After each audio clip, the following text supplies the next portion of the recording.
Aku menjaganya bukan untuk dunia saja, tapi aku menjaganya sebagai seorang ayah. Karena aku dibebani oleh Allah, ku anfusakum wa ahlikum naro, jagalah dirimu dan keluargamu dari api neraka. Ku jaga dia di atas fitrahnya sejauh ini sampai saat ini. Awas kalau sampai dia kufur kepada Allah karena perbuatan.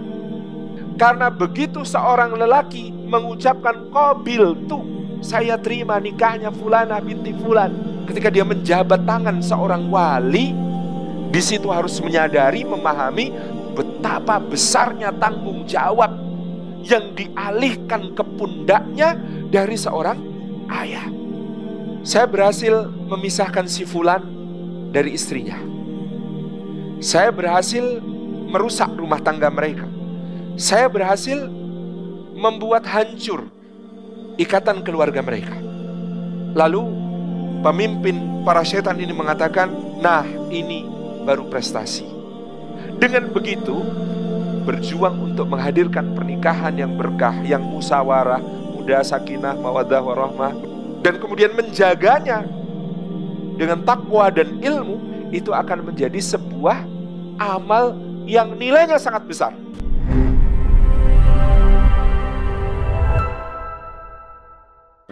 Assalamualaikum warahmatullahi wabarakatuh. Alhamdulillahi haqqa hamdih. Alhamdulillahi hamdan katsiran tayyiban mubarakan fih. Nahmaduhu wa nasta'inuhu wa nastaghfiruhu wa nastahdihi wa natubu ilaih. Wa la na'budu illa iyyah wa natawakkalu alaih. Allahumma fasalli wa sallim wa barik ala sayyidina wa habibina wa syafi'ina wa maulana Muhammad wa ala alihi wa ala ashabihi wa dhurriyyatihi wa man sara ala nahjihi wa sanna bisunnatihi wa ihtada bihadihi wa da'a bida'watihi ila yaumi liqa'i rabbih, amma ba'du. Sadatul afadil, hadratul mukarramin yang kita takdimi, para alim, para ulama, para asatid, para ustadzat, guru-guru umat, wabil khusus yang telah memuqaddimahi kajian kita pada pagi menjelang siang hari ini, Ustadz Hamad Rosyadi LC Al-Hafid. Beliau guru kami di Rumah Quran Aila di Jogokarian dan alumni Universitas Al-Azhar, juga hafid qiraat sab'ah, 3 qiraat diantaranya sanadnya bersambung sampai Rasulullah SAW. Jadi lain waktu mudah-mudahan bisa banyak belajar dari beliau, karena hari ini beliau ini dengan tawaduknya mengantar saya ke sini. Jadi kita mohon untuk memuqaddimahi kajian kita semua. Dan juga Mas Dimas Seto, Mbak Dini, serta seluruh keluarga besar Musyawarah yang telah menyelenggarakan kajian pada hari ini. Saya ingat terakhir ke sini sepertinya Rumah Quran Musyawarahnya masih angkatan pertama. Jadi sudah cukup lama tidak bersilatil ukhuwah ke tempat ini. Mudah-mudahan perjumpaan kita, majelis kita diridhoi oleh Allah Subhanahu wa taala. Setiap langkah yang ditempuh ke tempat ini, tiap tapaknya menggugurkan dosa-dosa kita, meninggikan derajat kita di sisi Allah Subhanahu wa taala, dan menjadi pemudah jalan kita semua menuju ke surga. Juga duduk kita semua termasuk di dalam taman di antara taman-taman surga yang Rasulullah SAW janjikan, ghasyiyatuhumur rahmah, dicurah-curahi rahmat Allah, dicurah-curahi kasih dan sayangnya Allah. Wa hafatsumul malaikah, dan dinaungi sayap-sayap malaikat yang memohonkan ampunan dan surga untuk kita. Wa nazalat alaihimus sakinah, dan diturunkan sakinah, ketentraman ke dalam hati kita semua.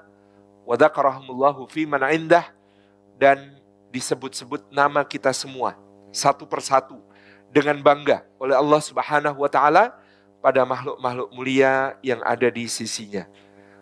Amin amin ya rabbal alamin. Hadirin hadirat yang dimuliakan oleh Allah Subhanahu wa taala, isu-isu tentang rumah tangga, tentang keluarga yang akhir-akhir ini mengemuka menjadikan saya merenungkan kembali sabda Rasulullah sallallahu alaihi wasallam. Bagaimana kemudian kekuatan, kekokohan rumah tangga itu menjadi salah satu hal yang patut diperjuangkan. Apalagi di zaman yang kita hadapi hari ini. Sebab isyarat itu datang dari Rasulullah SAW ketika beliau menceritakan tentang iblis dan bala tentaranya, di mana pemimpin para syaitan ini membangun singgasananya di atas lautan. Kemudian setiap hari, kelompok demi kelompok, rombongan demi rombongan syayatin, para syaitan itu melaporkan tugas-tugas mereka kepada pemimpin para syaitan ini. Ada yang melaporkan dia berhasil menggelincirkan si fulan ke dalam dosa minum khamr. Mereknya Hibiki. Dia berhasil menggelincirkan si fulan ke dalam dosa judi atau riba atau berbagai jenis kemaksiatan yang banyak sekali. Dan dalam penuturan Rasulullah SAW ini, ketika dilaporkan bahwa setan-setan ini berhasil menggelincirkan manusia ke dalam dosa-dosa, kemaksiatan-kemaksiatan yang disebutkan, pemimpin para setan ini mengatakan, itu bukan prestasi. Itu bukan suatu hal yang patut dibanggakan. Itu bukan perkara yang layak diberi penghargaan. Ini biasa saja, kata setan itu. Lalu datanglah setan yang kemudian menyampaikan kepada pemimpinnya ini, kalau saya, keberhasilan saya adalah saya berhasil memisahkan si fulan dari istrinya. Saya berhasil merusak rumah tangga mereka. Saya berhasil membuat hancur ikatan keluarga mereka. Lalu pemimpin para setan ini mengatakan, nah ini baru prestasi. Ini baru satu sukses yang patut diberi penghargaan. Kalau kita renungkan, hadis ini menarik. Di satu sisi keberhasilan setan menggelincirkan manusia ke dalam kemaksiatan-kemaksiatan tadi dianggap oleh para setan sebagai bukan prestasi. Mengapa? Karena menurut penjelasan para ulama, sebab ketergelinciran tadi, jika orangnya bertaubat, menyesal perbuatannya, meneteskan air mata, beristighfar mohon ampun kepada Allah, dengan taubatan nasuha, dengan taubat yang tulus dari dalam hatinya, dia berjanji untuk tidak mengulanginya, punya komitmen tentang hal itu, maka semua upaya setan untuk menggelincirkan tadi, mungkin dalam hitungan hari, bahkan bulan, menjadi sia-sia. Karena orang-orang yang bertaubat adalah orang-orang yang pandai mengecewakan syaitan. Karena orang-orang yang beristighfar memohon ampun kepada Allah adalah orang-orang yang membuat setan gigit jari. Dengan segala daya upayanya dia sudah menggelincirkan orang ini ke dalam kemaksiatan, ternyata dia kembali kepada Allah. Dan orang yang bertaubat, beristighfar, memohon ampun atas kesalahannya, itu derajatnya di sisi Allah lebih tinggi daripada orang yang tidak pernah berdosa. Dia lebih dicintai oleh Allah daripada orang yang tidak pernah melakukan kesalahan. Ada satu cerita dari Nabi SAW untuk menunjukkan hal ini, di mana di kalangan Bani Israel ada seorang Nabi melakukan perjalanan di tengah padang pasir bersama dengan seorang pendosa. Dan pendosa ini menyesal, dia bertaubat, dia mohon ampun di sepanjang perjalanan. Ketika mereka berjalan, maka awan menaungi mereka sehingga mereka tidak kepanasan sepanjang perjalanan di gurun pasir itu. Lalu tibalah mereka di persimpangan, sehingga nabinya harus belok kanan, si pendosa ini harus belok kiri. Pada mulanya nabinya mengira, karena keutamaannya sebagai nabi, maka awan itu menaungi mereka. Tapi begitu mereka berpisah jalan, ternyata awan itu bukan mengikuti langkah-langkah Nabiullah ini tadi, tetapi mengikuti si pendosa, menaunginya terus. Sehingga Nabi itu kembali dari jalannya, menyusul apa keutamaanmu, sehingga Allah Subhanahu wa Ta'ala memberikan kepada engkau naungan di perjalanan ini yang semula aku mengira itu diberikan kepadaku. Orang ini mengatakan, saya tidak punya keutamaan apa-apa, wahai Nabi Allah. Saya ini pendosa, saya ini orang yang banyak bermaksiat.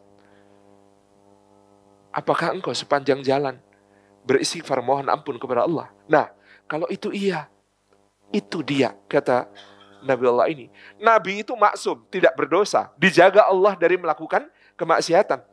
Orang ini berdosa, tapi dia bertaubat, beristighfar kepada Allah, dan dalam cerita ini dia mendapatkan keutamaan yang lebih bahkan dari Nabi tersebut. Jadi orang beristighfar, orang bertaubat, mohon ampun kepada Allah, itu dicintai oleh Allah Subhanahu wa Ta'ala, melebihi yang tidak pernah berdosa. Bahkan dalam hadis yang lain Rasulullah SAW mengatakan, demi Allah, demi zat yang Muhammad, jiwa Muhammad SAW dalam genggamannya, seandainya kalian tidak pernah berdosa, niscaya Allah akan menghilangkan kalian, melenyapkan kalian, lalu mengganti kalian dengan satu kaum yang dia berdosa, lalu bertaubat, lalu Allah mengampuninya. Karena Allah mencintai orang-orang yang semacam ini, yang punya salah, tapi mau beristighfar, bertaubat kepada Allah Subhanahu wa Ta'ala. Bukan yang tidak pernah berdosa. Nah, keterangan hadis tadi, karena orang yang berdosa ini, kalau bertaubat, beristighfar, memohon ampun kepada Allah, maka ketergelinciran yang diperjuangkan oleh syaitan tadi, perjuangan syaitan menjadi sia-sia. Dan mengecewakan syaitan itu memiliki keutamaan tersendiri gitu. Makanya kita ini penting untuk sering-sering mengecewakan syaitan. Mudah-mudahan sampai syaitan putus asa. Gitu. Karena banyak beristighfar, karena banyak mohon ampun. Pertanyaannya, kenapa memisahkan laki-laki dan perempuan dari ikatan sebagai suami istri oleh pemimpin para syaitan dianggap sebagai prestasi? Karena kalau kita tadi berdosa, beristighfar, mohon ampun kepada Allah, Allah itu menutup aib, Allah itu maha pengampun, Allah itu menghapus kesalahan. Tetapi ketika ikatan suami istri ini rusak, hatta misalnya salah satu di antara mereka kemudian beristighfar, mohon ampun kepada Allah, nyesel, pakai nangis-nangis, kayak Mas Aris. Tidak semudah itu. Ikatan akan kembali menjadi baik. Hatta taubatnya taubatan nasuha. Hatta istighfarnya memang sangat tulus. Kalau sudah trust itu pecah, yang namanya saling percaya di antara suami dan istri, itu kayak botol kaca. Sekali pecah, mau diperbaiki kayak apapun, maka retak-retaknya pasti tampak. Retak-retaknya masih akan terlihat. Tidak semudah itu untuk kemudian mengislah, mendamaikan kembali suami dan istri yang ikatannya telah bermasalah. Dan begitu ikatan ini bermasalah, rusak, pecah, dihancurkan oleh setan, maka pintu-pintu untuk dosa-dosa yang lain terbuka. Setan bisa sangat memanfaatkan kondisi konflik itu untuk membuat berbagai dosa. Dosa bagi jandanya, dosa bagi dudanya, dosa bagi yang berghibah tentangnya, gitu ya. Dosa bagi lingkungan sekitarnya, orang-orang, kawan-kawannya. Bahkan juga dosa jika misalnya itu ada anak-anaknya. Bagi anak-anaknya nanti, yang tumbuh tanpa kasih sayang utuh dari orang tuanya.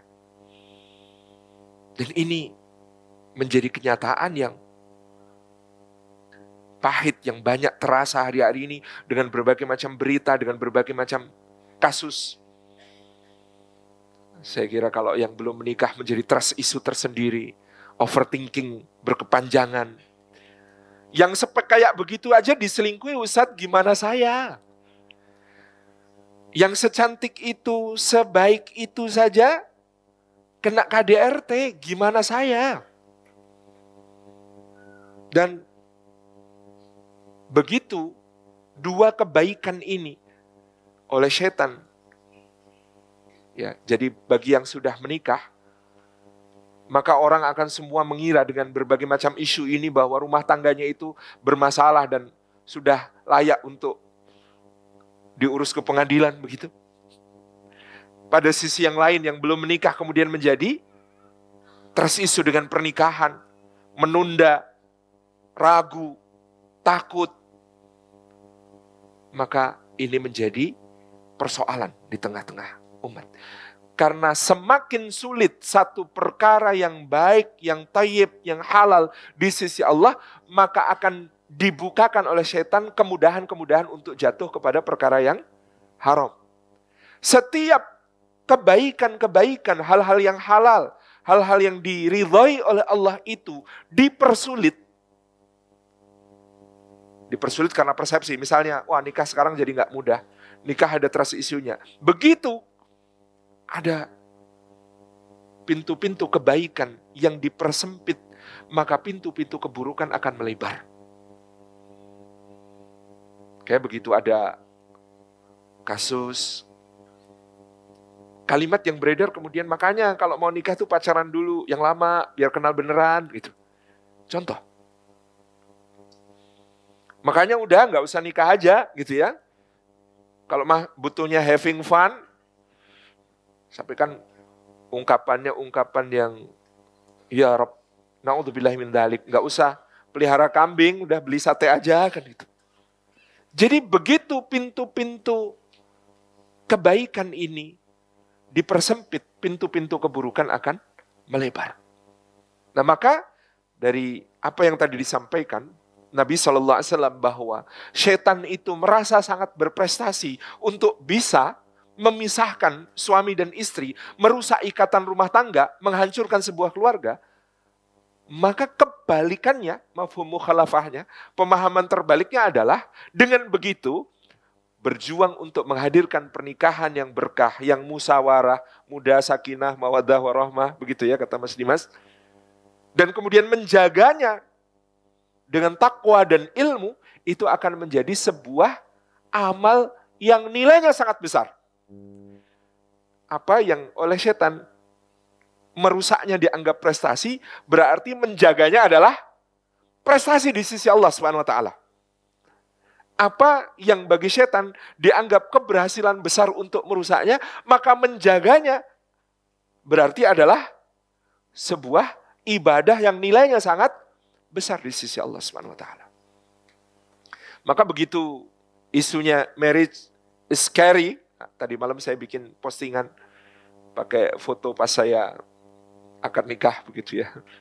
Jadul sekali, sudah 20 tahun gitu. Marriage is scary. Wahai para lelaki, saya justru menanamkan bahwa marriage itu harusnya scary-nya untuk lelaki. Karena apa? Karena begitu seorang lelaki mengucapkan qabil tu, saya terima nikahnya fulanah binti fulan. Ketika dia menjabat tangan seorang wali,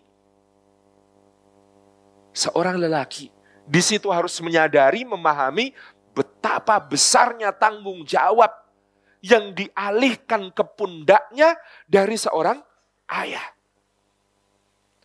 Seakan-akan ketika mengatakan angkahtuka wa zawajtuka, aku nikahkan engkau, aku kawinkan engkau dengan putriku fulanah binti fulan, itu sebenarnya seorang ayah sedang mengatakan kepada para mempelai pria ini, kepada para lelaki ini, nak, aku dan ibunya dulu mengandungnya berpayah-payah dengan segala kesulitannya.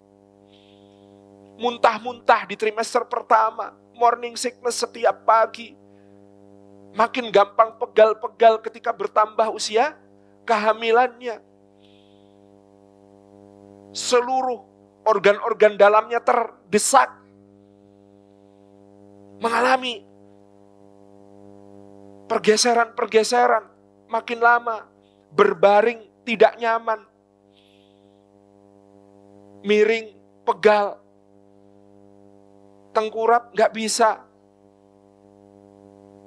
Telentang, terasa beban, duduk lama, maka kemudian makan sampai muncul varises di kakinya, penyakit-penyakitnya muncul, giginya sakit, apalagi anak laki-laki biasanya menyerap kalsiumnya sangat besar, biasanya yang kena giginya seorang ibu. Ini ibunya berkorban semuanya, bertaruh nyawa ketika melahirkan. Robek, perdarahan, sakit luar biasa.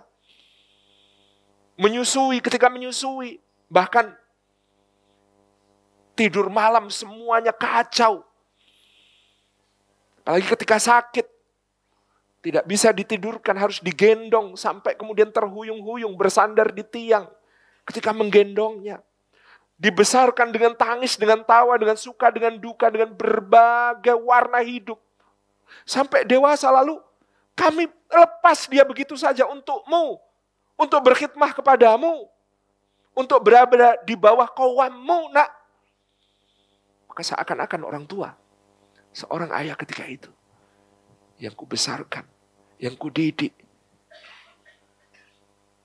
yang menjadi penghibur hatiku, yang menjadi penyejuk mataku, selama 20 tahun, 22 tahun, 23 tahun, 25 tahun, hari ini, kuserahkan cuma-cuma untukmu. Maka seorang ayah pada saat itu seharusnya merasakan kehilangan yang luar biasa. Maka tentu dia menyerahkan ini dengan tanggung jawab yang luar biasa dan mengatakan, awas kalau sampai engkau sakiti dia. Awas kalau sampai engkau buat dia menderita. Awas kalau sampai dia terluka. Aku menjaganya bukan untuk dunia saja, tapi aku menjaganya sebagai seorang ayah. Karena aku dibebani oleh Allah, ku anfusakum wa ahlikum naro. Jagalah dirimu dan keluargamu dari api neraka. Ku jaga dia di atas fitrahnya sejauh ini sampai saat ini. Awas kalau sampai dia kufur kepada Allah karena perbuatan. Marriage is scary harusnya buat laki-laki. Karena dia paham kata qawam tadi yang disebutkan oleh Ustaz Ahmad Rasyadi. Al-Quran memilihkan kata qawam. Qawam itu memimpin, melindungi, menjaga, mencukupi, melimpahi, mengayomi, membimbing. Dan semua itu akan dimintakan pertanggungjawaban. Kata-kata qawam itu asasinya adalah pertanggungjawaban, bukan kekuasaan, pertanggungjawaban. Dan betapa scary-nya pernikahan itu untuk laki-laki seharusnya karena Allah memilihkan istilah untuk pernikahan dalam Al-Quran, akad nikah itu mitsaqan ghalidha, perjanjian yang berat, perjanjian yang mengikat, perjanjian yang sangat menghimpit. Karena kata mitsaqan ghalidha dalam Al-Quran juga muncul 3 kali. Yang pertama, mitsaqan ghalidha dipakai Allah untuk menyebut perjanjian antara dia Jalla wa'ala dengan para Rasul Ulul Azmi, Nuh, Ibrahim, Musa, Isa, Muhammad alaihi wassalatu wassalam. Untuk apa? Untuk berjuang, berdakwah tanpa menyerah, tanpa patah. Apapun yang terjadi. Maka mereka disebut ulul azmi minar rusul. Orang-orang yang memiliki tekad dan keteguhan luar biasa di antara Rasul-Rasul Allah. Nuh, Ibrahim, Musa, Isa, Muhammad alaihi wassalatu wassalam. Maka seorang laki-laki yang menjabat tangan mertuanya dalam ijab qabul itu sebenarnya sedang dalam ikatan perjanjian yang setara dengan semangatnya Nabi Nuh untuk berdakwah selama 950 tahun. Sama dengan luka lara, suka duka yang dialami Ibrahim dari dibakar oleh kaumnya, diusir oleh Namrud. Harus kemudian melepas anak dan istri di tempat yang tak bertanaman, yang tandus. Harus ketika kemudian diuji oleh Allah, menyembelih putranya sendiri. Seberat itu perjanjiannya. Setara dengan bagaimana Musa alaihi salam mengalami semua perjuangan, melarikan diri dari Fir'aun, menolong gadis di Madian, kembali menghadapi Fir'aun dengan segala bala tentara dan tipu dayanya, menghadapi para tukang sihirnya. Sampai harus menyeberangi Laut Merah, menyelamatkan Bani Israel semuanya. Harus sampai selevel itu seorang suami berjuang untuk keluarganya. Karena perjanjian disebut sama, mitsaqan ghalidha. Seperti Isa alaihissalam yang harus menerima fitnah-fitnah dari kaumnya. Sampai kemudian diupayakan untuk bunuh. Resiko untuk seorang laki-laki menjaga keluarganya harusnya sama dengan itu. Walau nyawa taruhannya. Seperti yang harus dialami Rasulullah SAW. Diinjak kepalanya ketika sujud. Dijerat lehernya ketika ruko. Dituangkan kotoran dan busuk-busukan ke punggung dan kepala beliau ketika sujud. Dilempari batu sampai berdarah pelipisnya. Terluka. Sampai 3 cincin besi masuk ke dalam dahinya. Dikatai gila, penyihir, penyair, dukun. Didustakan setelah 40 tahun lamanya disebut orang yang terpercaya Al-Amin. Tiba-tiba kemudian berubah menjadi semua orang mengatakan kami tidak percaya kepadamu. Kamu berdusta hai Muhammad. Resiko-resiko itu. Di level itu yang harus ditanggung seharusnya.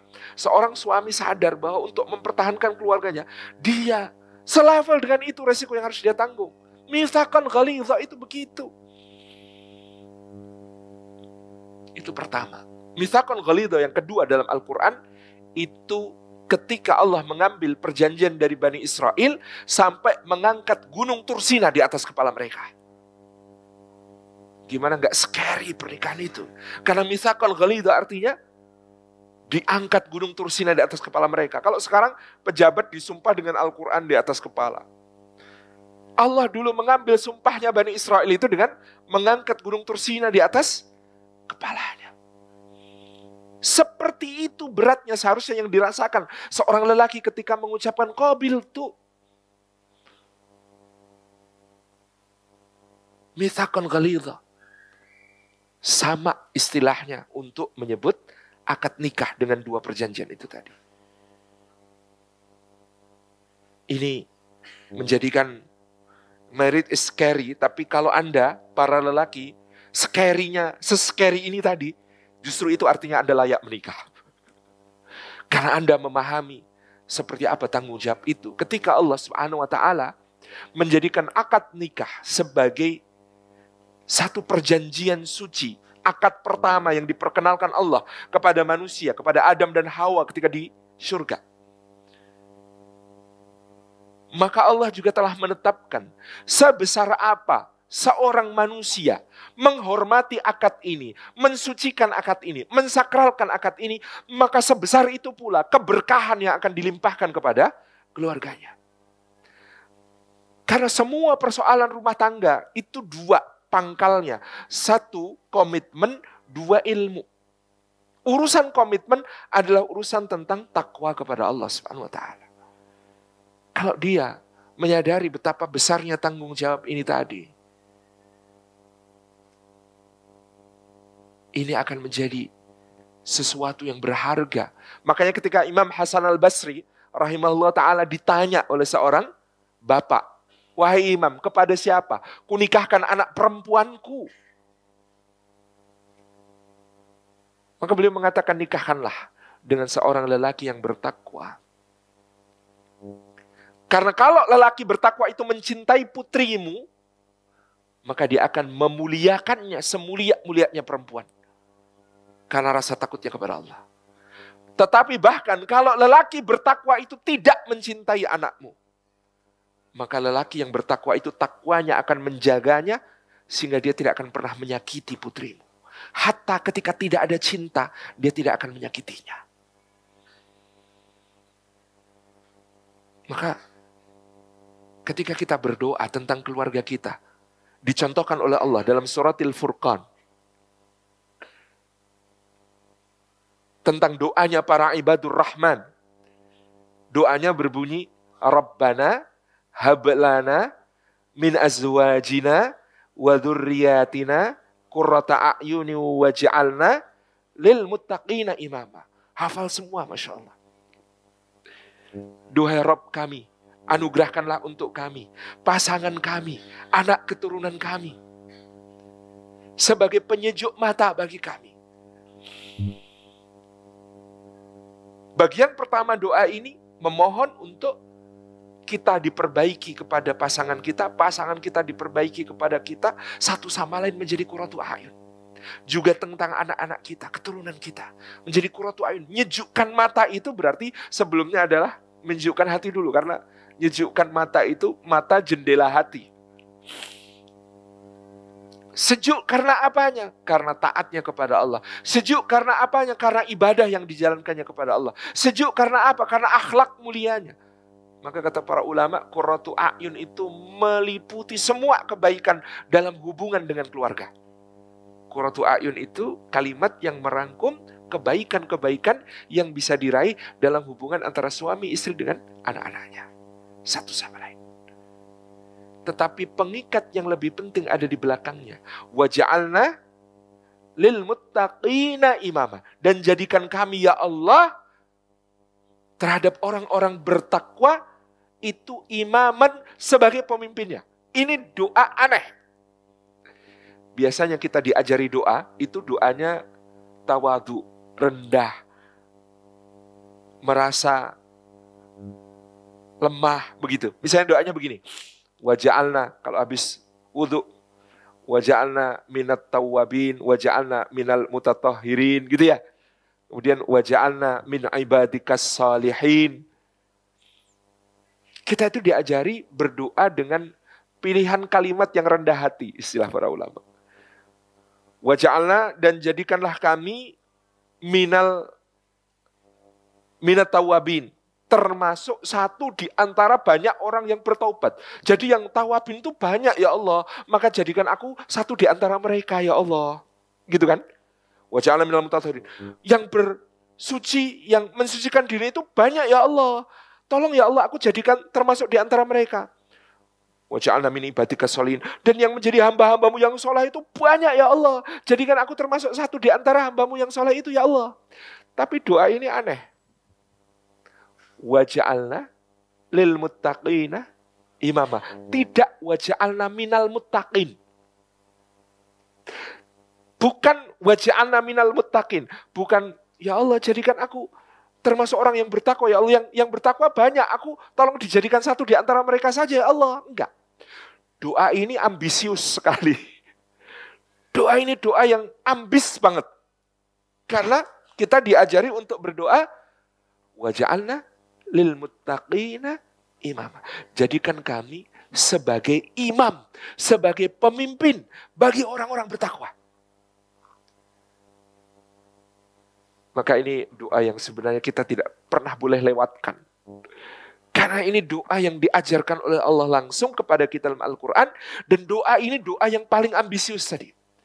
Jadikanlah kami pemimpin bagi orang-orang bertakwa. Karena apa? Ikatan paling kuat dalam sebuah rumah tangga adalah ikatan takwa. Maka yang kita harapkan dengan doa ini adalah semua anggota keluarga kita bertakwa dan bahkan kita menjadi pemimpin dari orang-orang bertakwa itu. Mimpin, kalau mimpin orang bertakwa kira-kira lebih mudah atau lebih sulit? Kalau sama-sama bertakwa semua lebih mudah. Jadi karena ikatannya kuat, yaitu sama-sama takut kepada Allah.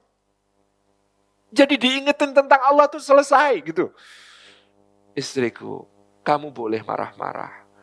Tapi marahmu yang aku terima ini, aku ridho. Ini takdir Allah, kamu marah-marah sama aku.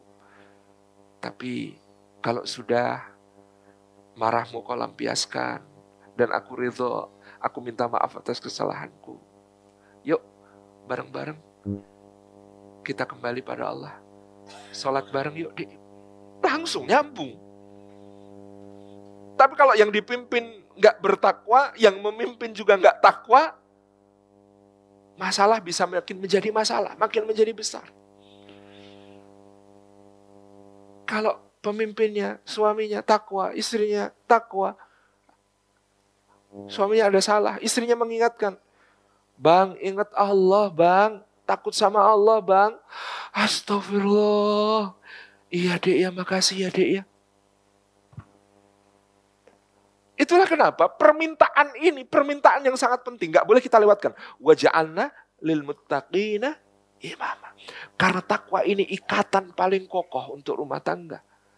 Karena rasa takut kepada Allah Subhanahu wa ta'ala atas tanggung jawab tadi sebagai seorang suami. Karena rasa takut kepada Allah. Nah, kalau suaminya diberi tanggung jawab sampai scary tadi, maka istrinya diberi satu keterangan oleh Nabi SAW. Istri yang salihah, yang taat kepada suami, maka dia boleh masuk surga lewat pintu manapun yang dikehendakinya. Tentu karena suaminya yang begini tadi.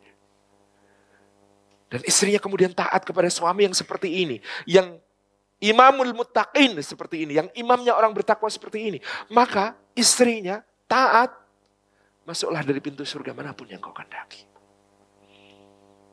Seorang istri wafat dalam keadaan suaminya ridho kepadanya, maka baginya surga. Jaminan dari Rasulullah SAW. Karena tadi, ikatan kokohnya adalah takwa. Persoalan-persoalan komitmen ini harusnya selesai dengan takwa. Kayaknya ada konsep di dalam pernikahan namanya al-kafa'ah atau kesekufuan. Sekufu itu sepadan artinya. Ini konsep yang dibikin untuk membuat nyaman. Pasangan suami istri ini tidak perlu terlalu banyak adaptasi yang akan menguras energi mental dan jiwanya gitu. Kalau terlalu jomplang kan kadang-kadang menguras energi untuk beradaptasi gitu ya. Ya, menyesuaikan diri kan ada shock culture shock yang terjadi ketika menikah. Ustaz Fauzil Adim cerita, dia kaget ya. Seorang anak Jawa dibesarkan oleh ibu yang Jawa yang begitu halus begitu ya, menikah dengan istrinya yang kelahiran Kendari gitu. Di hari pertama menikah kaget dia ketika istrinya bilang, Mas, kenapa kalau kau bunuh itu lampu? Kenapa belum kau bunuh itu lampu? Dek, apa dek? Jadi kalau apa namanya, kesekufuan itu untuk menyamankan, karena kalau terlalu banyak hal yang harus disesuaikan itu kan menguras energi gitu. Nah, itu namanya sekufu. Tapi sekufu yang kemudian oleh para ulama kemudian ditekankan, itu akhirnya hanya sekufu tentang agamanya. Yang lain itu kadang-kadang asalkan komitmen dinnya kokoh itu lebih mudah untuk kemudian disesuaikan. Istrinya cantik banget gitu ya. Kan kalau mau sekufu ya nyari yang minimal kayak Ustadz Hamad gitu kan. Gitu. Ustadz Hamad sudah berputra 2 ya, jadi tolong jaga diri. Itu misalnya gitu. Nyari sekufunya. Tapi dulu pernah di zaman Harun ar-Rasyid ada seorang suami itu punya istri yang begitu cantik jelita, tapi suaminya itu jelek gitu. Ya kalau ditanya dia ganteng atau tidak, hanya satu orang yang akan mengatakan dia ganteng, yaitu istrinya sendiri. Yang lain sama sekali objektif semua mengatakan enggak. Tapi ketika mereka ditanya kenapa kalian bisa menikah, maka suami istri menjawab, karena kami ini memadukan iman. Karena iman itu separuhnya syukur, separuhnya sabar. Saya bersyukur dapat istri saya bersabar mendapat saya. Jadi ketika komitmen dinnya itu kokoh, selalu ada pemaknaan gitu. Ada istri lulusan S3 dari Jerman, PhD. Suaminya lulusan SD. Dari Gunung Kidul begitu kan.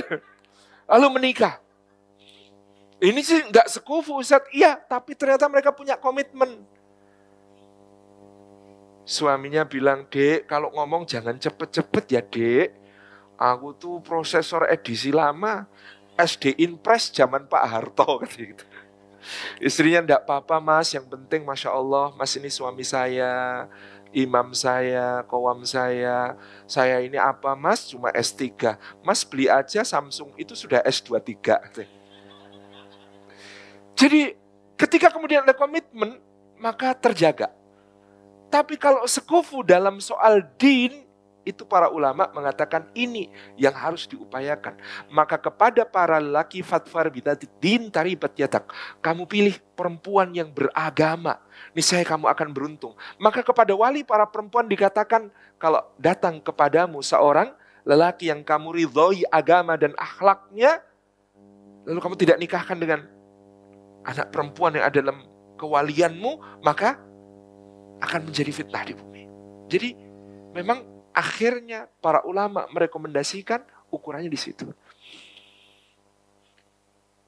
Jadi kalau bapak-bapak sepertinya banyak yang sudah berkeluarga, tapi ini mungkin bermanfaat untuk nanti cari menantu, begitu kan? Jadi kalau akhwatnya kayak banyak yang masih mencari begitu ya. Itu poinnya, saya dulu ditanya, Ustaz, menilai agama dan akhlak seseorang itu seperti apa? Ketika dipertimbangkan menjadi calon atau menjadi menantu, begitu. Menilai agama dan akhlak seseorang itu seperti apa? Perhatikan hubungannya dengan 4 orang, 4 pihak. Saya bilang, ini boleh jadi salah, bukan mutlak. Ini adalah takwil saya sendiri. Hubungannya dengan 4 pihak itu, pertama hubungannya dengan Allah. Karena kalau kepada Allah saja tidak setia, bagaimana akan diharapkan setia kepada pasangannya? Ngeceknya gimana, Ustaz? Mungkin akhwat ada ikhwan PDKT begitu ya, screenshot profil picture-nya, bawa ke masjid terdekat tempat tinggalnya. Tanya sama marbotnya, Bang, ini kalau subuh kelihatan apa enggak, Bang? Gitu. Iya kan? Ini kelihatan apa enggak kalau subuh? Bukan cuma kelihatan, Neng. Ini orang suka bikin saya mah gabut, makan gaji buta. Kenapa? Karena dia suka datang awal-awal udah pegang mikrofon terus adzan subuh. Padahal kan tugas saya gitu. Kalau begini masuk Pak Eko. Perlu dicontrek. Kok subuh, Ustaz? Karena kalau duhur masih di kantor, asar belum pulang, maghrib masih kena macet gitu kan. Isya belum sampai rumah. Tapi subuh harusnya bisa jadi titik pemeriksaannya.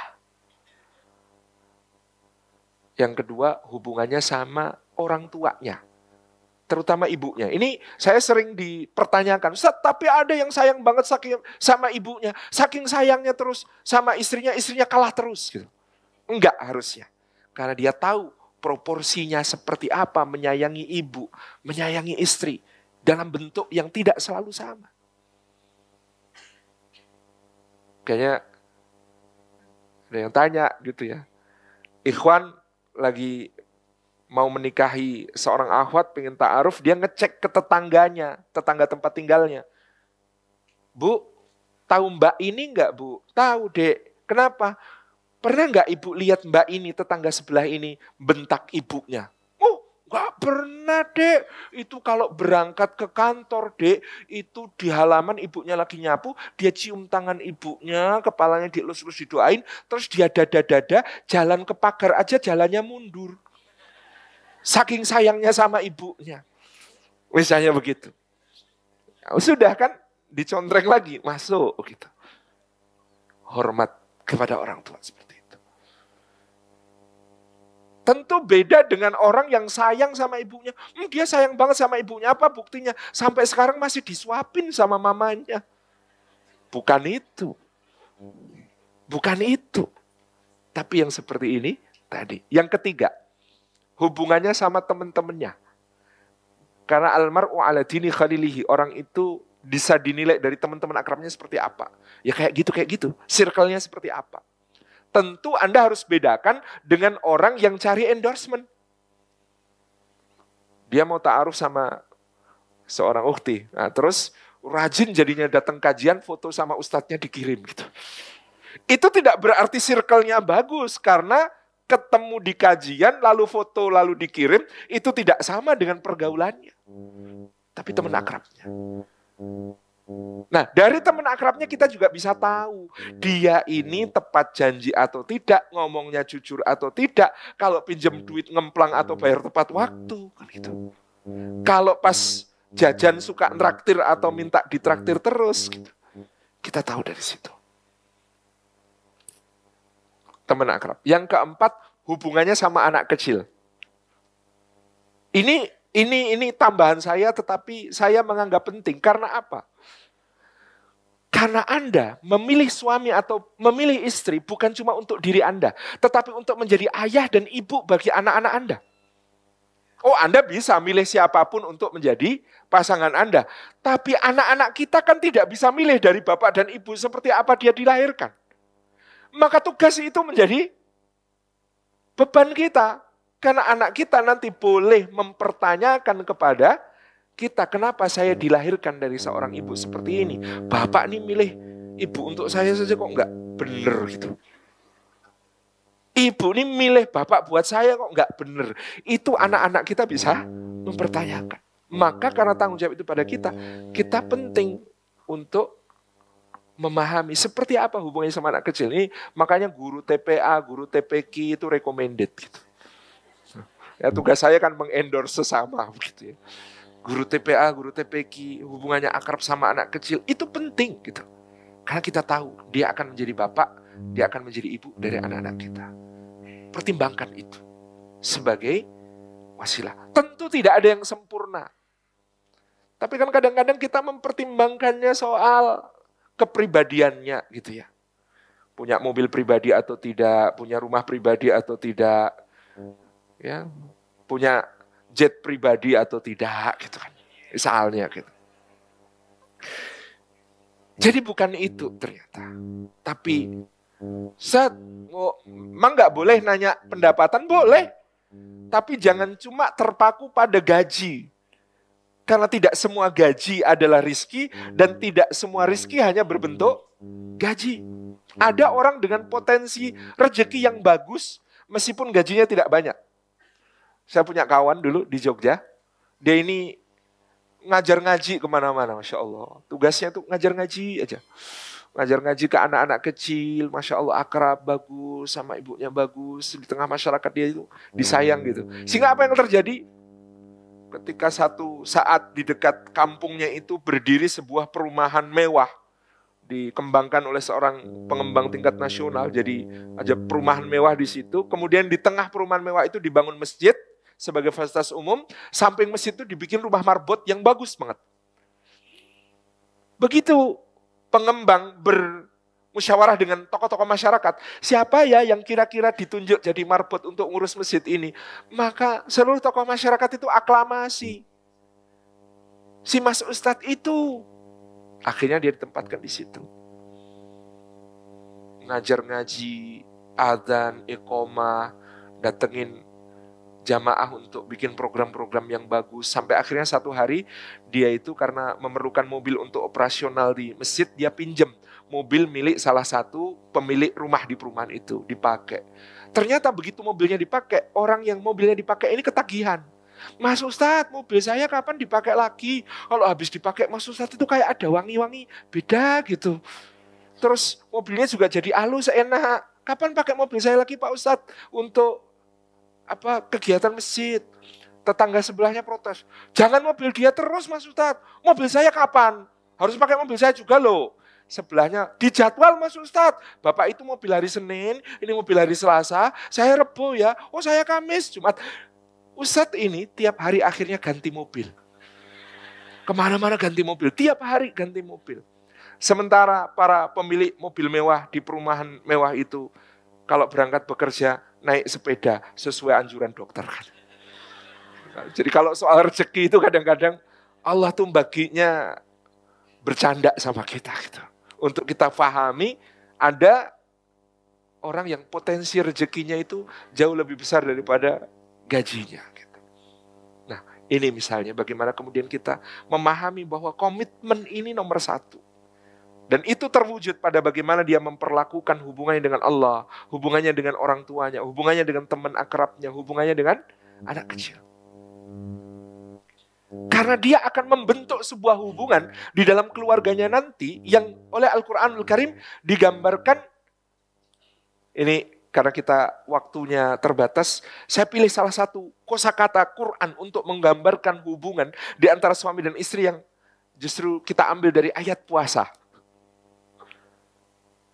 Di dalam surat Al-Baqarah ayat ke-187, rangkaian yang membicarakan tentang puasa sejak ayat ke-183.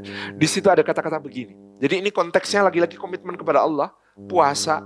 Tapi Allah menggambarkan hubungan antara suami istri itu, hunna libasul lakum wa antum libasul lahun. Mereka adalah pakaian bagimu dan kamu adalah pakaian bagi mereka. Gambaran hubungan yang hendak dibentuk dalam satu ikatan pernikahan itu oleh Allah Subhanahu wa taala digambarkan dengan sangat indah dengan perumpamaan, mereka adalah pakaian bagimu, kamu adalah pakaian bagi mereka. Karena memang kalau urusannya romantis itu pakaian. Kisah paling romantis dalam Al-Quran. Nahnu naqussu 'alaika ahsanal qasas, kami ceritakan kepadamu sebaik-baik cerita. Itu ceritanya Nabi Yusuf. Dan cerita Nabi Yusuf itu temanya baju, Pak. Baju berlumuran darah yang dipakai saudara-saudara Yusuf untuk lapor kepada ayahnya.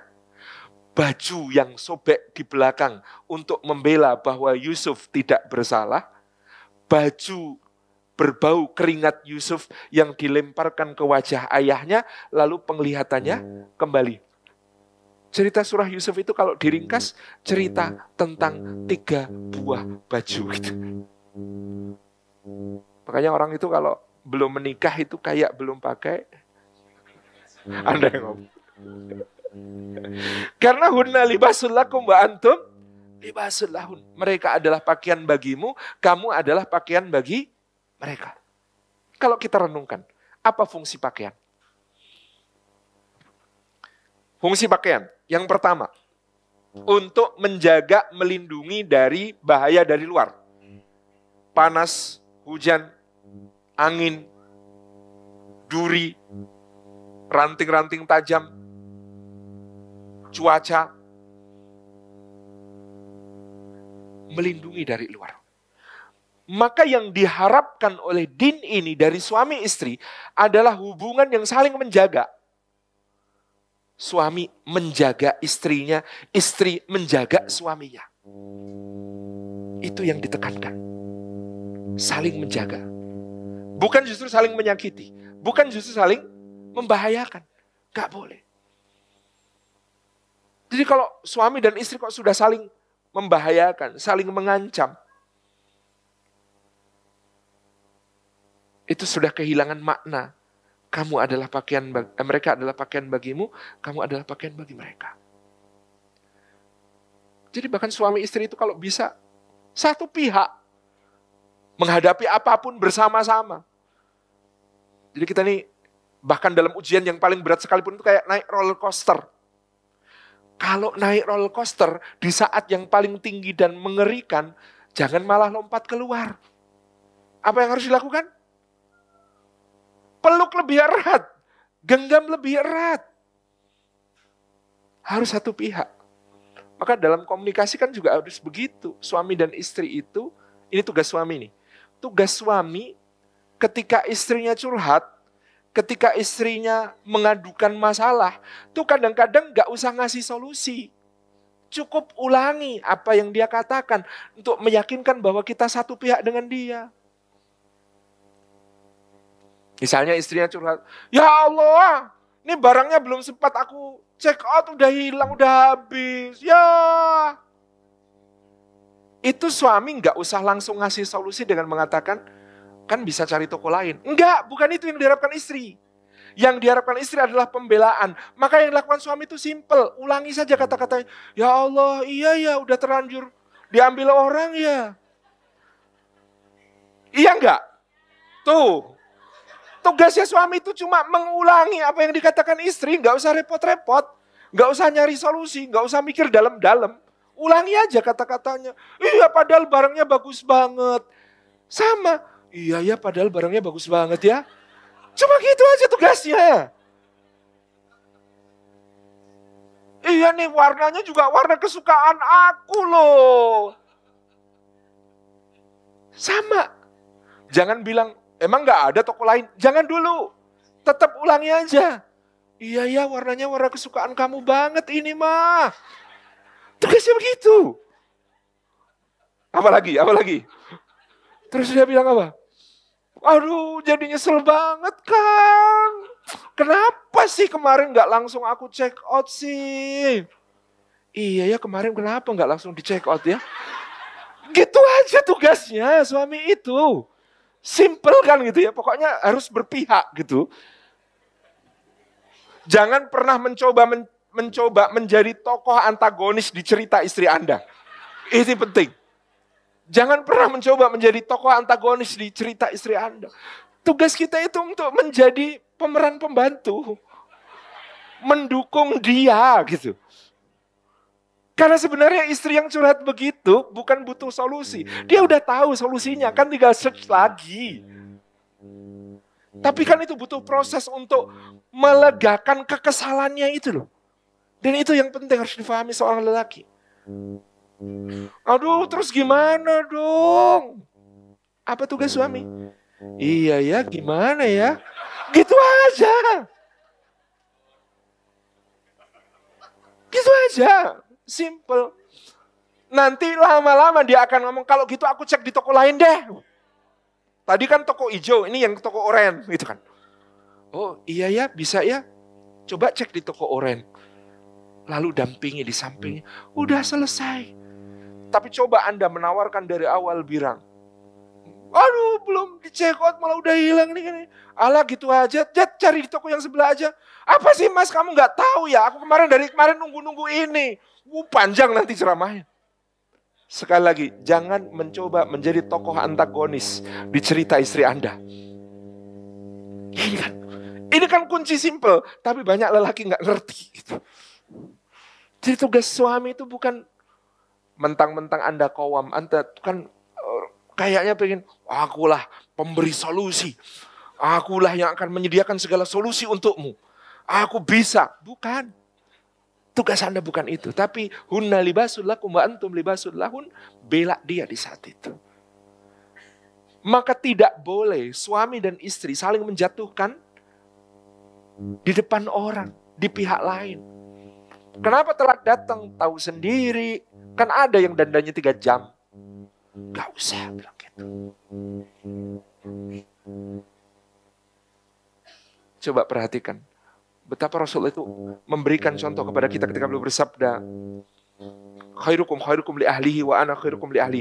Yang terbaik di antara kalian adalah yang terbaik kepada keluarganya, istrinya. Dan aku adalah contoh tentang yang terbaik untuk keluargaku. Rasulullah menceritakan, istri, perempuan, itu diciptakan dari tulang rusuk yang bengkok. Kalau kalian paksa untuk meluruskannya, dia patah.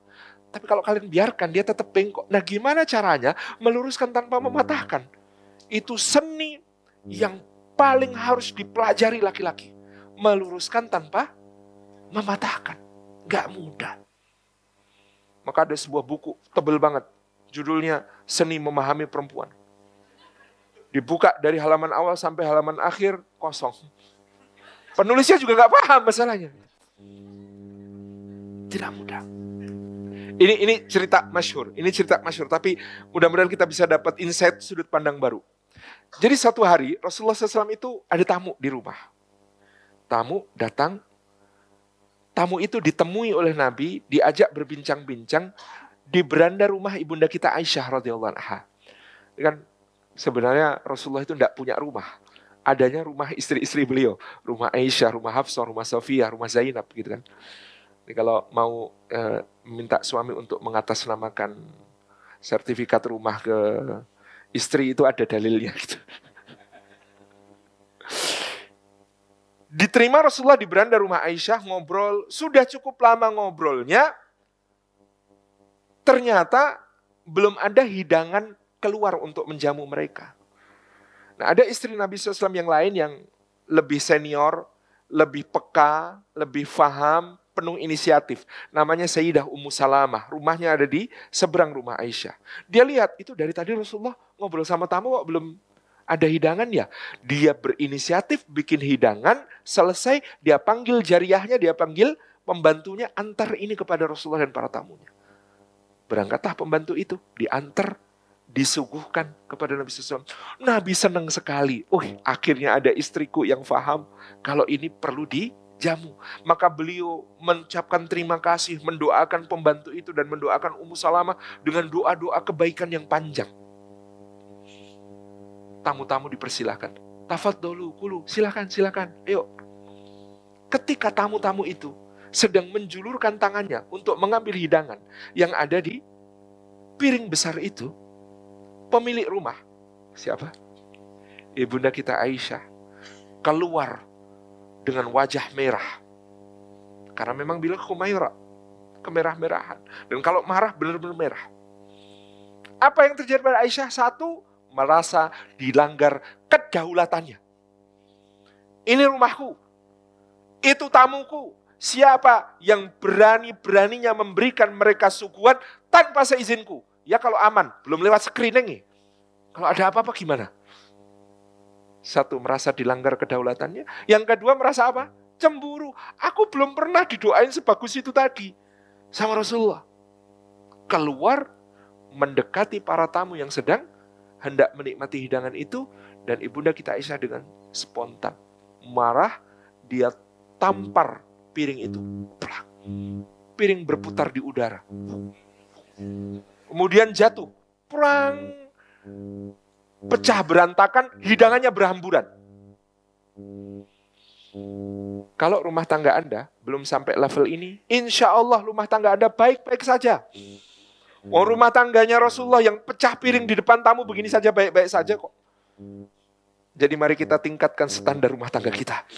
Bahwa yang seperti ini baik-baik saja. Saya sampai mengatakan ke teman-teman di acara Bahagia Merayakan Cinta, kalau rumah tangga Anda tidak seperti ekspektasi Anda, yang salah bukan rumah tangga Anda, yang salah ekspektasinya. Orang soleh, sesolehnya orang soleh, pernah bermasalah, pernah berkonflik, pernah bertengkar, pernah lo ada piring pecah di depan tamu-tamunya Rasulullah SAW. Perang. Yang hebatnya adalah bukan kejadiannya, tapi respon Rasulullah sebagai suami. Kalau beliau kemudian berdiri, berkacak pinggang, lalu mengatakan, "Hei, apa maksudnya ini? Istri gak tahu diri." Kalau istri gak tahu diri, suaminya, berarti salah. Sama, mereka sudah satu pihak. Aku dan kamu sudah menjadi kita. Gak boleh saling menyakiti, gak boleh saling membahayakan, gak boleh saling tuduh di depan orang. Ini kita sudah satu pihak nih, suami dan istri ini satu pihak. Aku dan kamu sudah menjadi kita. Maka Rasulullah kalau berdiri berkacak pinggang, marah-marah seperti itu namanya mematahkan. Apa yang dilakukan Nabi SAW? Diam, senyum, duduk. Tamunya kan sudah melongo semua. Tapi beliau stay cool. Lalu ibunda kita Aisyah masuk ke rumah, pintu ditutup dengan keras. Brak. Nah, ini kelelakian diuji di sini. Apa yang kemudian akan diungkapkan Rasulullah SAW? Kata Bu Tejo, jadi orang itu mbok ya yang solutif, ya kan? Maka Rasulullah itu solutif. Apa yang dilakukan? Turun ke bawah, ngambili pecahan-pecahan piring, dikumpulin jadi satu, hidangan berhamburan dikumpulkan, ditampung di lengan bajunya, yang kotor dibersihkan dengan ujung baju, taruh lagi di piring, kemudian beliau bersabda, "Kulu wal'afu gharat ummukum." Ayo silahkan dimakan. Maaf ya, ibu kalian tadi hanya sedang cemburu saja kok. Tidak ada dusta di situ. Tapi tidak ada yang dijatuhkan kehormatannya. Ya meskipun sekali lagi kalau saya jadi tamu, saya juga melongo itu. Kok bisa ya? Tapi kalau tidak begini, kita tidak belajar dari Rasulullah SAW. Kita taunya rumah tangga beliau perfect aja. Enggak, ya seperti ini. Ada masalah. Tapi beliau SAW memberikan kepada kita contoh respon terbaik.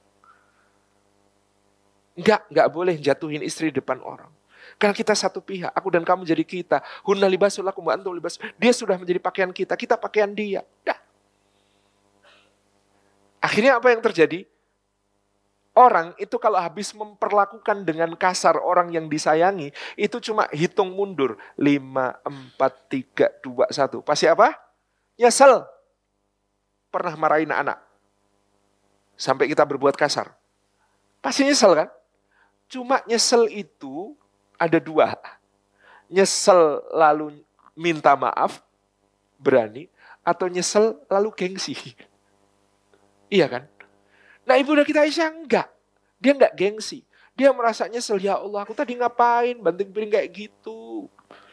Buka pintu lagi, mendekat ke arah Rasulullah lagi, memegang tangan Rasulullah, kemudian bilang, maaf ya.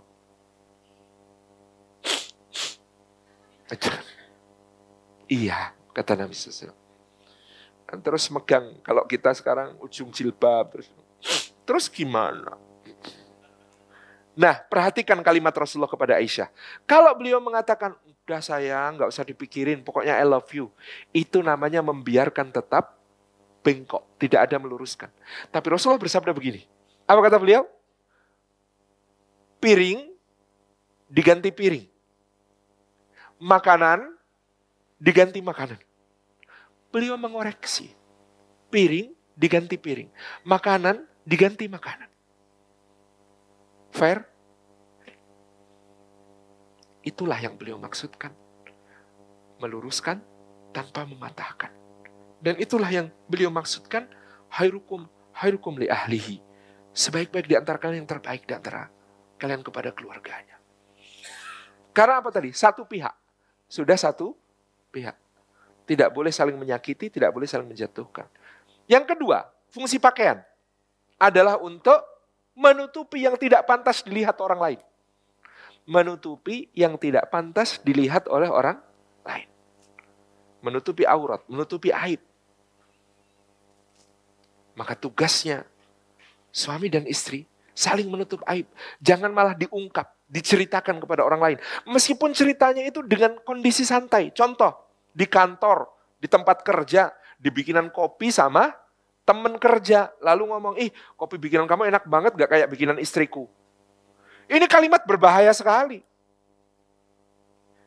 Kopi bikinan kamu enak banget gak kayak bikinan istriku. Parah ini. Kayaknya simple, tapi ini membuka pintu setan yang lebar sekali. Bermula dari kopi. Ahwat juga gitu, sama. Curhat sama Ustadz. Terus komentar, Ustadz lebih perhatian daripada suami saya. Bahaya banget itu kalimat. Bahaya sekali. Jadi, ini kan sebenarnya simple. Bukan mengungkap aib yang aneh-aneh gitu ya. Tapi sekedar kalimat seperti itu pun kalau bisa dihindari. Apalagi sampai share di medsos tentang aib. Ya. Aib pasangan. Itu kalau kita masih berada dalam ikatan, punya komitmen untuk menjaga ikatan, kita perlu menghindari hal semacam ini. Kecuali mungkin ada level-level batas yang sudah tidak bisa ditoleransi dan kita membutuhkan pembelaan untuk kemudian menjadikan ini lebih baik, itu beda lagi. Tetapi pada kondisi yang normal, kita perlu menjaga betul yang seperti ini. Karena makna al-mu'min mir'atul mu'min, mu'min yang satu, cermin bagi yang lain, suami dan istri, cermin jodoh satu sama lain. Kita kalau bercermin itu apa yang kita lakukan? Kita bercermin. Di dalam cermin ada bayangan kita. Ada sesuatu yang tidak beres di bayangan itu kan? Mana yang kita perbaiki? Yang di dalam cermin atau kitanya? Kitanya. Nah itulah makna sabda Rasulullah, mukmin yang satu cermin bagi mukmin yang lain. Ketika kita punya saudara, orang yang kita merasa ada yang salah ini. Ada yang salah ini. Pertama-tama bukan dia yang kita perbaiki, tapi kita bercermin itu kita membenahi diri kita dulu. Sama dalam soal pasangan. Ketika kita bercermin, pasangan kita ada sesuatu yang kita rasakan, ini enggak beres. Salah satu terapi utama, pertama-tama adalah merasa bahwa yang harus diperbaiki kita ya dulu. Yang harus diperbaiki kita ya dulu. Ini menjaga aib. Yang berikutnya, fungsi pakaian itu memperindah. Menjadi penghias. Menampilkan yang terbaik dari seseorang. Maka demikian pula suami istri itu pada titik tertentu saling mengasah untuk saling membaikkan, saling memperindah satu sama lain. Dan Masya Allah ya, kita kalau bercermin kepada Nabi SAW, bagaimana Nabi SAW itu memperlakukan istri-istri beliau dengan cara-cara terindah, cara-cara terbaik. Bahkan di saat masalah-masalah paling pelik. Izin saya cerita satu lagi. Sebelum nanti kita menjelang duhur. Ada satu cerita lagi, kejadian yang menarik. Dan ini untuk memperlihatkan kepada kita, kalau rumah tangga kita belum di level ini, masih baik-baik saja. Wong Rasulullah di level ini juga masih baik-baik saja. Jadi Bunda kita Aisyah itu pernah mengatakan kepada Nabi SAW, yang kalau kita terjemahkan dengan bahasa kita, kamu tuh Nabi bukan sih? Kamu tuh Nabi bukan sih? Bahkan Alhamdulillah istri saya belum pernah mengatakan, kamu tuh Ustadz bukan sih? Itu. Tapi ini Rasulullah pernah, Ibunda kita Aisyah, komplain dengan kata-kata, kamu tuh Nabi bukan sih? Padahal ini kan pembahasan panjang di kalangan ulama. Meragukan kenabian Rasulullah Muhammad SAW itu hukumnya kufur. Meragukan kenabian Nabi Muhammad SAW itu hukumnya kufur. Tetapi para ulama memberi catatan, ini kata-kata Aisyah bukan meragukan kenabian suaminya. Jadi para suami, tidak semua kata-kata istri itu bermakna harfiah. Sehingga kata-kata Aisyah ini juga tidak boleh dimaknai harfiah. Dia bukan meragukan kenabian suaminya. Kita cek ceritanya supaya kita tahu konteksnya. Jadi ceritanya itu, satu hari Rasulullah mengadakan perjalanan. Nah yang ikut dalam perjalanan ini ada dua istri beliau. Yang satu adalah Sayyidah Sofiyah binti Huyai bin Akhtab. Yang satu Sayyidah Aisyah Ummul Mukminin. Dua istri ini punya kecenderungan berbeda. Kalau ibunda kita Aisyah, itu kalau sodakoh sukanya uang. Dan simple. Pengen sodakoh ngasih gitu. Sayyidah Sofiyah itu kalau sodakoh sukanya ngasih barang. Perlunya barang apa, dia upayakan ngasih barang itu, dan seterusnya. Maka dalam perjalanan ini apa yang terjadi? Ibunda kita Aisyah bawaannya sedikit, ringan. Ibunda kita Sofiyah karena mau sodakoh dalam bentuk barang tadi, bawaannya banyak jadinya. Apa-apa dibawa. Gitu. Nah, qadarullah, untanya Aisyah itu gede dan gesit. Untanya Sofiyah kecil dan lambat. Udah bawaannya banyak, untanya kecil, lambat. Untanya Aisyah sudah bawaannya dikit, besar, gesit. Apa yang terjadi? Beberapa kali tempat perhentian untuk istirahat, Sofiyah ketinggalan.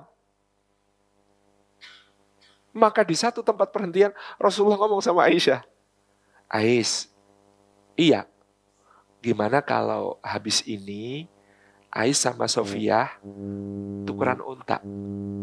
Soalnya untanya Aisyah gede, bawaannya Aisyah dikit. Untanya Sofiyah kecil, bawaannya banyak. Kan kasihan ketinggalan terus. Dalam hati ibunda kita Aisyah, apa urusanku sama pilihannya dia atau untanya dia? Ya kan? Ya apa urusanku? Kok jadi aku yang harus berkorban? Kok jadi aku yang harus ngalah gitu kan? Manusiawi kan? Maka keluarlah kalimat ibunda kita Aisyah tadi. Kamu tuh Nabi bukan sih? Maka kalimat ini dimaknai bukan meragukan kenabian Rasulullah Muhammad SAW. Tapi kalimat ini adalah ungkapan orang marah. Nah orang marah itu kalau ngomongnya begini, aku tahu kamu tuh Nabi. Tapi kenapa hari ini aku tidak merasakan keadilan dan kasih sayangmu sebagai seorang Nabi? Aku tahu kamu pasti adil, itu jaminan dari Allah. Cuman ini perasaanku dan kamu harus tahu dong perasaanku. Nah kalimat ini kalau buat marah kan kepanjangan. Dan dalam konteks seperti itu kan ritmenya harus cepat. Jadi kalimat ini kepanjangan. Sehingga kalimat ibunda kita Aisyah yang keluar adalah, kamu tuh Nabi bukan sih? Pelajaran bagi para lelaki. Ketika istri mengungkapkan satu kalimat, jangan langsung dibantah. Karena kalimat yang dia ungkapkan bukanlah fakta. Itu hanya opini, dan itu pun opini ini sangat sementara. Opini seorang perempuan sangat sementara. Tapi kalau dibantah akan menjadi keimanan. Akan menjadi keyakinan. Kalau dibantah. Tapi kalau dibiarkan dia akan menyadarinya sendiri nanti. Itu bedanya. Jadi, makanya kalau belanja kan beda ya. Laki-laki kan kalau belanja pengennya mana pilihannya segera diambil, pakai, pulang. Udah, salah nanti beli lagi, iya kan? Tapi kan mbak-mbak gak gitu. Kita kalau nganter istri belanja mau beli baju, Dia nyoba yang biru. Bagus ya yang biru. Oh, keren banget. Pikir suaminya biar segera dibayar, selesai. Ya kan? Tapi kancingnya kebesaran. Aneh aku kalau kancing begini. Ganti ganti. Hijau gimana hijau? Bagus hijau, keren. Kayak sejuk banget gitu. Tapi hijaunya kayak pucet gitu deh. Nggak jadi. Ganti lagi, merah gimana merah? Bagus merah, keren. Jadi kayak bercahaya gitu loh yang kata istrinya. Tapi kok kayak norak ya? Ganti lagi yang ungu gimana ungu? Bagus banget ya ungunya ya? Iya bagus. Lalu beberapa detik kemudian, tapi ungu kan warna janda ya? Dia nyoba 12 baju, semuanya bagus. Tapi semuanya ada tapinya. Dan akhirnya nggak jadi beli. Dan keluar dari toko itu kayak tanpa wajah bersalah begitu. Di saat suaminya nggak enak banget sama pramuniaganya gitu. Beda kan? Sama. Ungkapan perempuan terhadap satu persoalan. Sama di situ. Kamu tuh Nabi bukan sih? Jangan dibantah. Nabi SAW mencontohkan.